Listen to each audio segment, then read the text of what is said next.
మస్తు దోస్తులు ఇవాళ మనం సత్యంపేట గలీలో తిరుగుతుంటే మనకు ప్రిన్స్ మోమోస్ అని కనిపించింది. సో ఆ మోమోస్ ఎట్టుంటే చూద్దాం, తిని చెప్తాను రండి. ప్రైజెస్ చూద్దాము. చాలా బాగానే ఉన్నాయి ప్రైజెస్. 65 आंटी खाने का बना दो.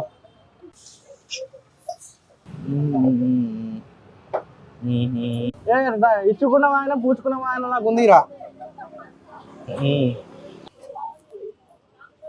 Very tasty. మామూలు నేను ఎప్పుడు ట్రై చేయలేదు, ఫస్ట్ టైం ట్రై చేస్తున్నా. బాగుంది. ఏం లే మామ, ఇవి మనకి హైదరాబాద్లో మిర్చి బజ్జీలు ఎట్లనో ఈ చైనా వాళ్ళకి మిర్చి బజ్జీలు లెక్క.